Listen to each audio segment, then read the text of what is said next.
KR King of D&D Homebrew talking today about letting players fail. You have to allow them to make mistakes, to not do optimal play. You have to allow bad rolls when they occur. The results occur. And oftentimes the worst disasters, a TPK situation, comes when you have bad player actions combined with unlucky die rolls. But it's very important to let the chips fall where they may when the players make mistakes or when the die rolls go against them, or both. And there's a number of reasons this is so important. For one thing, the players will have a much higher investment in your world if they realize that, mistakes will be punished and rolls won't be fudged. And also, it will really enhance the verisimilitude of your world if the players realize that, like the real world, the universe is unfeeling and the events of the world are dictated by probabilities. And in the game world, these probabilities are defined by the system. It's not at the whim of the players or the GM. And 3, it creates an incentive for the players to take the game seriously, to learn about their player character, at least that, if not all of the rules, so that they don't continue to make mistakes. And then finally, sometimes suboptimal play or out of the box or even crazy things that players do can, kind of make the game more interesting and require you as a GM to react to this. So, it has kind of a inventive flavor that can be really important to keeping a game fresh. It's not just always doing the same set of spells or the same set of actions. Now, having said this, I recognize that letting players fail or, pay for their mistakes or letting bad rolls, we're not going to fudge rolls here, can be very difficult. In fact, one of the most difficult things to do as a GM, because our number one goal is always to have fun, and winning is much funner, generally speaking, than losing. But also, even if you come together as strangers, I've done this online, I've done it with a live, table group, in-person game. We came together as strangers, but if you run long enough, you become friends. And who wants to punish their friends, right? It's difficult.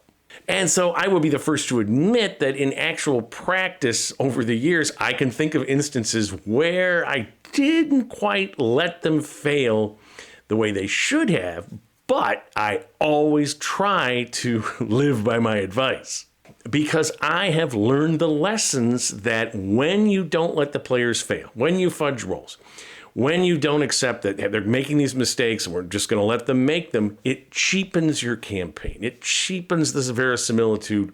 It's not worth it as much. And I have seen players grow and, absorb more information about the rules and whatnot and enjoy the game more when they realize that when they make mistakes, not only does their character suffer, but the group suffers. And nobody wants to let the group down once they become this cohesive unit. And this relates to a very important risk of letting players make mistakes, letting them fail, which is the other players can get frustrated, especially if you have a player that's continually making mistakes, doesn't know how to play their character, constantly doing bizarre things or reckless things. And what can happen is that they will start to try to help the player. Now, it's one thing if you're, in exploration mode or you're planning something in a situation where it's clear the players will be talking to one another and whatnot to say, you should do this or that. Although, again, you don't want them just to be just dictating what this player does. But depending on the RPG system that you have, when you're in an encounter mode, and if the players start to say, oh, do this, or you've got that spell, you got to immediately say no. Because what I always do is say, hey, everybody has to play their own character real quickly. And most of the time that just gets it right there, because experienced players know you don't tell people what to do. Because it's rude and it's also unrealistic, whatever the system is, 3-second or 6-second or even 10-second round to be telling people what they should be doing. And let's say you've got a brand new player and there's an inclination to try to tell them, and that's okay, especially if they're asking questions. But really what you want to do is just throw them in the water. Just say, what are you going to do? What are you going to do? And let them go through this experience. Everybody has to go through it, but you don't want them to be just dictating this, because this, for instance, do you like it when someone's telling you all the time what to do? Maybe the first time you play or something, but not really. So I'm going to use a couple examples to kind of demonstrate the rewards and risks of letting players fail in some very recent RPG games that I've been playing lately. One game, I'm a player. It's online with Fantasy Grounds. A lot of international players. Got players from Scotland. There's a Russian that lives in Belgium. There's a South African. And this Russian player is very inexperienced, and he does all sorts of things that are sort of mysterious, let's just say. And so he makes mistakes. So we were in this situation. We were second level, so vulnerable, right, in a Pathfinder setting. We go into this room, and there's a gelatinous cube. And if you're not in exploration mode, it's totally invisible. And my character, a sorcerer, a gnome sorcerer, second level, walked right into the gelatinous cube. Now, the trick here with these cubes is not only are you doing acid damage, but you have to save for paralysis. And if you fail, I think it's a DC 20 fortitude, you're paralyzed, right? And then you got to make a strength check to get out. And I have a sorcerer with an 8 strength -1. It was going to be tough to get out of it. I was thinking this could be it. I think it's 2d6 a turn damage. So then what happened was this Russian guy who was playing this barbarian, this wrestler guy, decides he wants to run forward and shove the gelatinous cube. And the GM is like, you want to shove him? He just said, did a very kind of in a neutral voice, not like, are you sure you want to do it? I mean, he just said, you're going to shove him? He says, yes, I want to shove the cube. And the other players, and myself included, we just listened. We did not say, you can't shove a gelatinous cube. One, we don't want to tell him what to do. And two, we don't know, I don't know if anyone did lore checks since how Pathfinder works to say, hey, you can't shove a gelatinous cube. So he did that, and he was sucked into the cube. So now 2 of us are in there, but he blows his paralysis save. I made mine. And then I made my strength save to get out of the cube. So now we're in this desperate battle. This guy continues to fail his paralysis save at the end of his turns, and he dies inside the cube before we can save him, and then he fails his death saves. And so he lost his character, right? He died. We managed to kill the cube and get him out. By that time, he had blown all his rolls. Now, what was interesting was the GM did not try to say to this guy, are you sure that you want to do that? Did not try to stop him from attempting to shove this cube, and none of the players did as well, but we talked about it later to him. And we said, you really shouldn't shove a gelatinous cube, right? His character was dead, so in theory, his new character might not know this. But since we were all there, it was presumed his new character came and ran with us, that we would, if we ever ran into a gelatinous cube again, we'd say, remember that guy that tried to shove the gelatinous cube? Don't do that. So it was a lesson for him, and it was one that didn't cost us too much. Cost him his character, but not the rest of us. Then we had another situation, same group, where we were attacking these hobgoblins, had this encampment with these platforms in the woods, and we knew they were up to no good. It's a long story, like with all things in D&D, but we knew they had lower level hobgoblins and then this leader who was some kind of specialized hobgoblin. And we got in this battle, and another one of these characters decided, he's one of our fighters, he wandered off, and this is Fantasy Grounds, so you got this map with line of sight, and he wanders off for like 4 rounds trying to encircle the camp while we're fighting. And we're all like, I'm texting back and forth, because one of the guys in this group is a guy I brought in who's in my in-person game. And he's playing, and we're texting like, where did that guy go, right? And he's saying like, I'm looking at this platform. I mean, we sort of knew what he was doing because he's talking, but in theory, we had no idea where he went. Then we got in this battle in which the hobgoblin, it got right down to the end, and then he got waylaid by a couple of hobgoblins off by himself and knocked down, dead.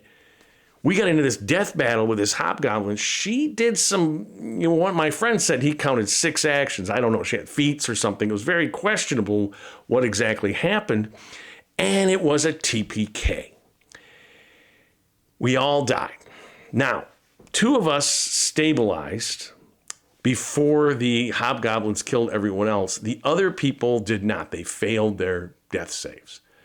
The fighter that wandered off did before the battle even ended, and then these other guys did too. So even though it's a TPK, once he stabilized us, the GM decided, because one, we made mistakes. Two, there were rolls that went against us. There were some, we couldn't hit anything at the beginning of this battle. Just one bad thing after another. He decided those that were stabilized are going to take prisoner. The others are dead. Their characters will come in and rescue us. Again, you just kind of create this situation.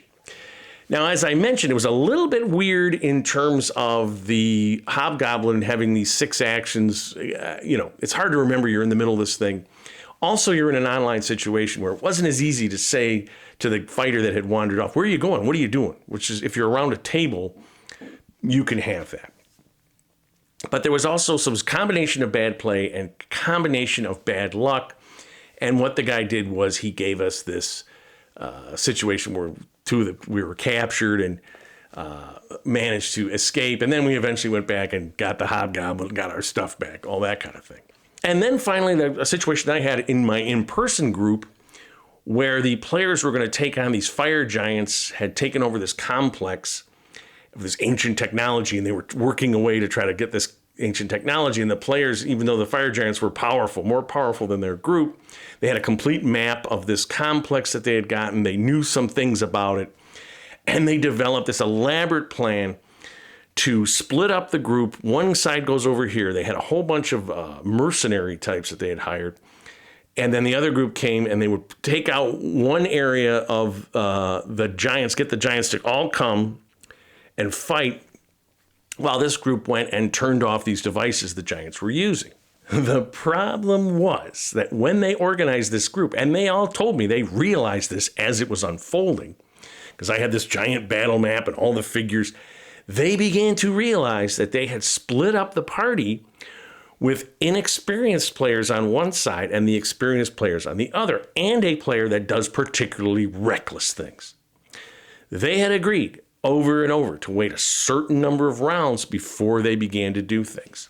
And the other inexperienced group promptly ignored this advice and began to touch things and open things up.